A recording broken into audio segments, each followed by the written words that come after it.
objective for today, I can multiply polynomials. Read together. 1, 2, 3. I can multiply polynomials. We're in the same concept, so you don't need a Freire model. That means you don't need a box, right? And also, we're going to use the same steps that we wrote down for the previous lesson for addition and subtraction. Okay? So we know what polynomials are. We said that polynomials are monomials or the sum or difference of monomials. And I gave you guys examples, non-examples, and critical attributes. Yes? And steps. For steps, we did 4 steps previously. Remember that? And I pointed out, who remembers that I pointed out that step 1 said multiply, but we were in what? Addition and subtraction. Remember that? And I said we're going to use that step for when we get to multiplication. So now here we are. You don't need to write these down because you already have these steps. Is that correct? But look what the first step is. Distribute. So just remember that. We're going to be distributing today. Okay? Okay. Afterwards, combine like terms. We're going to use commutative and associative properties and simplify. The other thing that I wanted to point out is on step 1, look what properties we're going to be using. Aside from commutative and associative, we're going to be using multiplication properties of exponents. You're like, that sounds familiar. Yes, remember, product of powers, power of power, and power of products. We're going to revisit those again.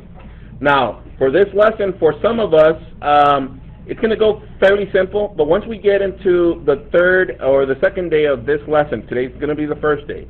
When we get to the second day, your brain is going to start doing some expanding or stretching because of the fact that now we're including 2 things in this one lesson. We're including multiplication, but there's a step where you have to do addition of polynomials. And sometimes your brain's going to want to play a trick on you. So we're going to try and address just multiplication today, and then tomorrow we'll get into the other part. All right? All right, here we go. So with that said, write this down, example Q, and write multiply. And example A is 2 parentheses x, 2 times x. Copy that, please.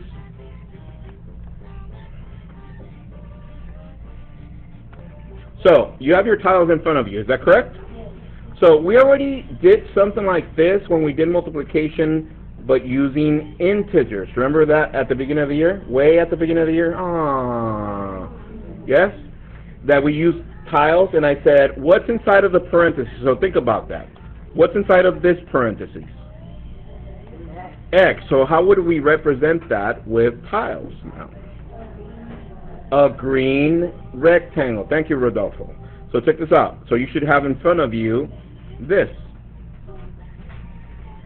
But this factor, the factor of 2, tells us that we need to repeat that how many times? 2. So that means we need to get another one. Does that make sense? Remember, we did that but with the pluses and the minus. Remember those tiles that we did that? Yeah, we did multiplication using tiles, but the simple ones, now we're using these.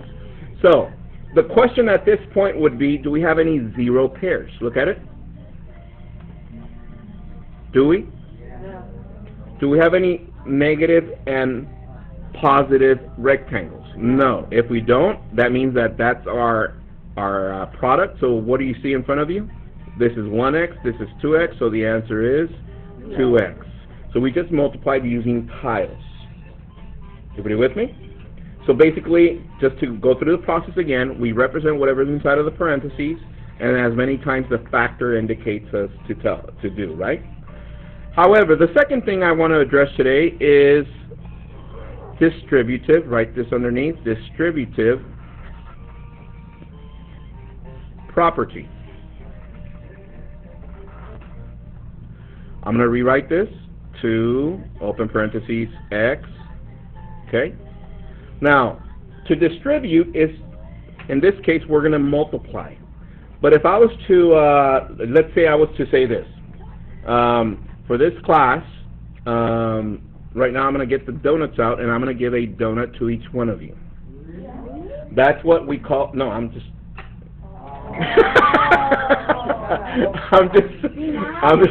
okay, my bad. That means that is distribute. If I distribute a donut to each one of you, that is distribute. That's a property. However, do I stop halfway there? Do I stop with Lauren G? No, no. Do I stop with lowering g if I'm distributing to everyone? No. You have to do it for every part of this class. Is that correct? Yeah. Same thing with expressions. That's how it works. So check this out. So when we use distributive property, look up, please. I want you to use arrows, and so you can show me your process. Here it goes.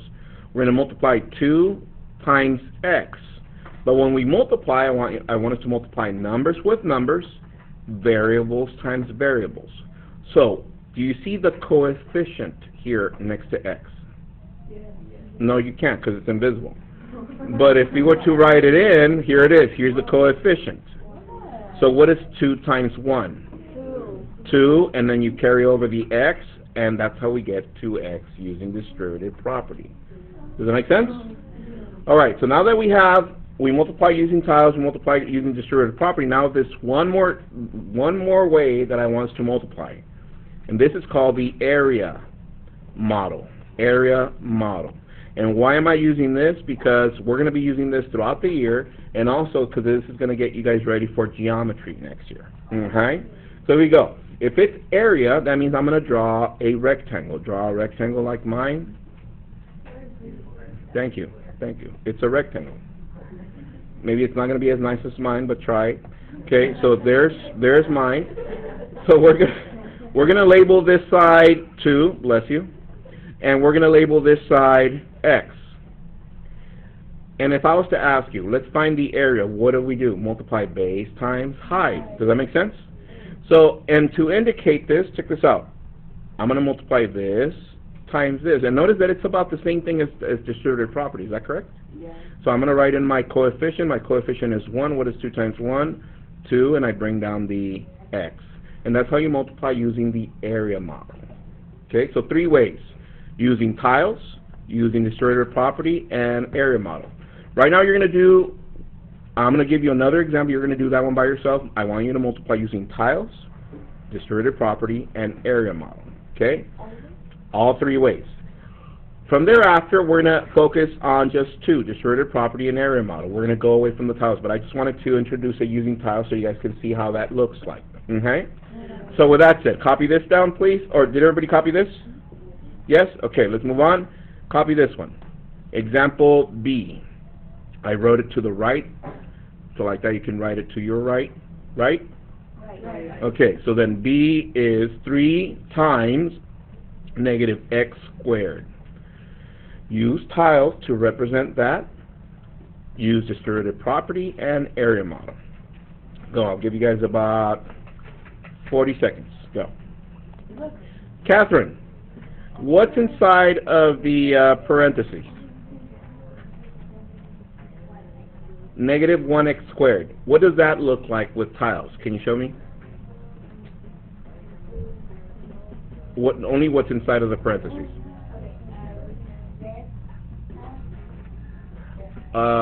That's a rectangle, so that is a x. But what is an x squared?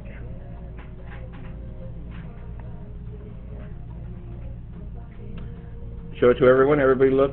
Does everybody have a big red square in front of you? Yes, that is correct. The big red square represents negative x squared. Remember that? And the factor tells us to repeat it how many times? 3. So therefore you should have had in front of you 3 of these big squares. So far so good? So the question is, once we lay these out, do we have any 0 pairs? No. If we don't, then we're done. What is our product? What do you see here? Negative 3x squared. Is everybody following with that? Okay? So, that's using tiles. Let's use the distributive property.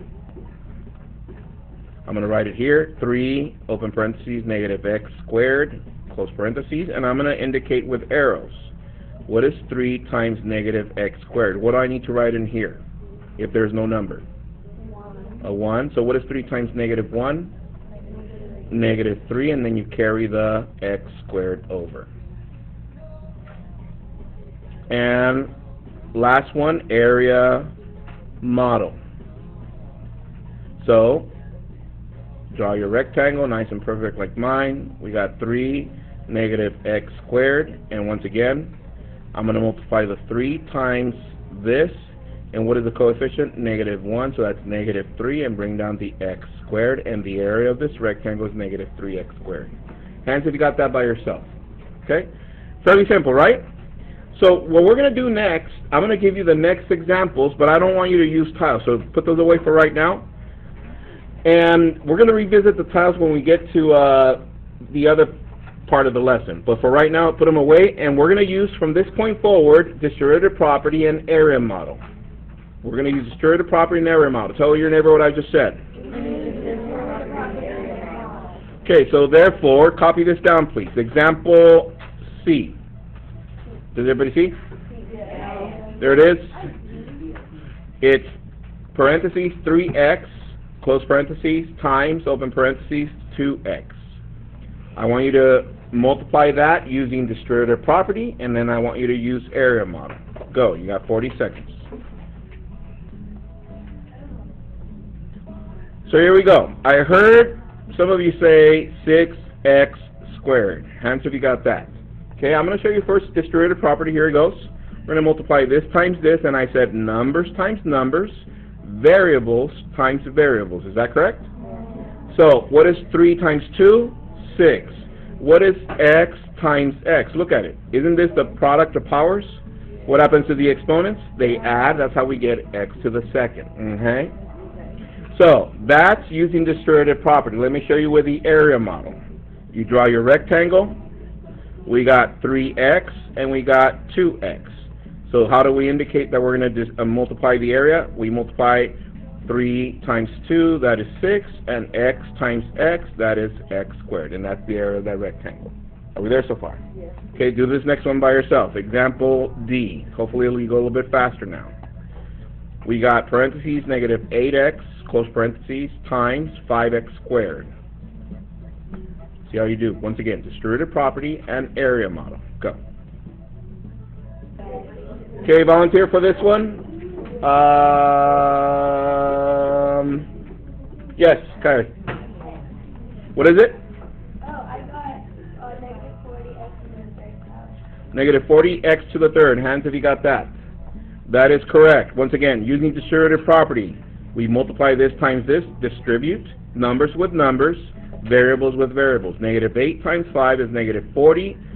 X times x squared. Let me show you in case you got confused. X times x squared. Using the product of powers property, what does it say? Add the exponents, and that's how we get x cubed. Area model, once again, draw your rectangle, negative 8x and 5x squared. Therefore, numbers times numbers. That becomes negative 40, and x times x squared is x cubed. So far so good? Okay. Do these by yourself. Example 1A and B. Go. A is 6y cubed times 3y to the 5th, and B is 3mn squared times 9m squared n. See what you get for those. Go. Okay, here we go. For A, Noemi, what'd you get?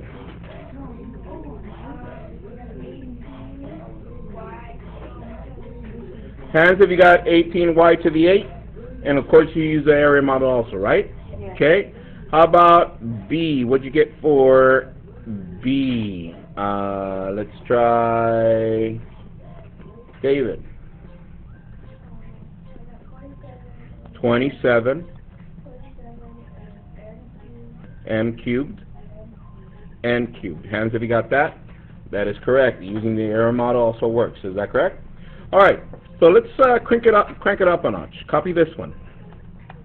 Example 1C. Boom, that just happened. Open parentheses, 1/4 s squared t squared, close parentheses, open parentheses, st, close parentheses, open parentheses, negative 12 s t squared, close parentheses. To the what? Oh, that's true. All right, here we go. Let's do this one together. Now, put your pencils down really quick, momentarily. Watch. Look up, please.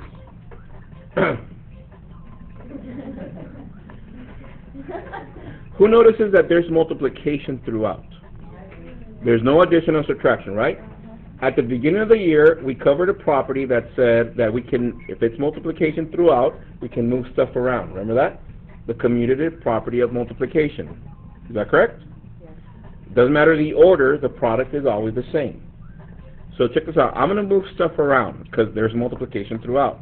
I'm going to get all the numbers together, all the variables together, the same kind. So watch. This becomes 1/4 times what? Negative 12. Are we there so far? Now, what other variable do I have? S squared, S, and S. So that means I'm going to get all these three together. So this is S squared times S times S. Are we there so far? And then this one, T squared times T squared. T squared times T squared. What property did I use? Commutative property of multiplication. Why? Because we're moving stuff around. Is that correct? Yes. What was the next property that I used? Who remembers after that? After commutative, I always use what? Everyone. Associative. You group these two together, these three together, and these three together. So therefore, do we know what to do from there? Copy that, please. Okay, here we go. Let's see. We need to simplify this one, so I write this over 1. Is that correct? What is 1 times negative 12? Negative 12 over 4 times 1 is 4. So what does this become? Negative 3, because negative 12 divided by 4 is negative 3. What is S squared times S times S? S to the 4th, because they're multiplying, they're the same base, we add the exponents. How about this one? What does that become? T to the 5th. T to the 5th. Once again, we add the exponents because they have the same base, and we're done. Any questions with those? Fairly simple? Yep. Notice on this one we didn't use the area model. That's fine. As long as we use the commutative and associative property when we have about 3 or 4 different parentheses, that's fine. Where I want to get to is this next one. This is the last example. Watch. Copy this one, please. Example 2a. And it says 4, open parentheses, 3x squared plus 4x minus 8. Okay? We're going to do this one together. So, if we distribute, here we go. 4 times 3x squared. Numbers times numbers, right? What is that? 12x squared. 4 times 4x. 4 times 4 is 16. Bring down the x. And 4 times negative 8. 4 times negative 8, it's negative 32. So we got that, right? But look how the area model looks. Very important, this piece. Watch. 3x squared minus 4 plus 4x minus 8. On the side is 4. Check this out. Notice that no longer we have only one term. How many terms do you see? 3. After each term, you're going to draw a line down. Look up. So now, how many little rectangles do you see? 3 of them, 1 for each term. So that's how we multiply using the area model. This becomes 12x squared. This becomes 16x, and it's a positive. And this one is minus 32. That's the area broken down into little areas. Everybody see that? Yes. All right, so for homework tonight, it's found on pages what? 506, 507. Numbers 1 to 23. Odds. If I see you tonight with your parents, extra credit. If not, see you guys tomorrow. Enjoy your homework. Bye.